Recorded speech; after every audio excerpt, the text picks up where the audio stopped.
one other question I had about the match in particular. There's such a conflict of styles. You have a tag rope and they don't, which I thought is really interesting, you know. And also, you have Rick Knox in there, who's not really enforcing any of the tag team rules as traditionally laid upon. And you talked last week about Takeover. You're so fine-tuned about, hey, we're never double teaming the legal guy, and hey, we're thinking about this, we're thinking about that. A lot of that seems to go out the window for you. Think so? Match. For this Young Bucks match? So I would implore like if you set a timer on how much minutes you were in there against the count against the Bucks, I'm sure the Bucks would be in there a lot longer. Oh, well, okay. I'm saying in this match per se with not per se, that's the wrong way to use that word. In this match, I would dare you to go back and look and see if there are many times where an illegal wrestler hits a legal wrestler. I'm pretty sure we tiptoed around that rule because I told them that before this match. I said, hey, look, as we're putting it together, I said, we are very big sticklers on the rule. Saves are completely different, but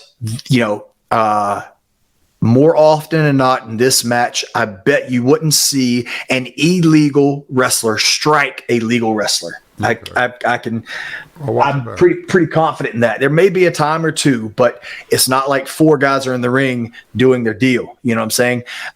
We have a chance. We give the two wrestlers their moment, and then we figure out a way to maneuver it around. Maybe there are three wrestlers in there, but then it goes back to two wrestlers. I'm not saying that it is as well structured as I usually have it or would like to have it as far as the rules go, but I think that we did a really good job as far as making sure the legalities were taken care of. As far as being in the ring for the length of time they did, I think that came down to a lot of the storytelling, and we took creative liberties with this match because we were putting it more towards the story than towards the story of the match than towards the action of the match. Right. So I think when the story starts to break down, maybe we do take a little bit of liberties with being in there for longer than the 10 count. But with what people expect from the Young Bucks and people expect from the Revival, I think it was a great mesh. I also think that there are people who expect something from the Revival and something from the Young Bucks, and they didn't like it at all because it was different than what they're used to from those team from their team, the team they like.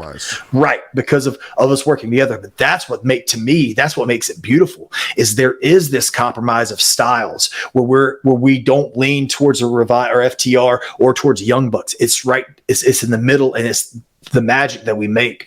So I watched it back today, and I loved it, man. I thought it was really, really, really good. It's like you said earlier about when you were planning the match, it wasn't quite as structured as the Bucks liked, and not a little bit more structured than you would have liked. It sounds like compromise to me.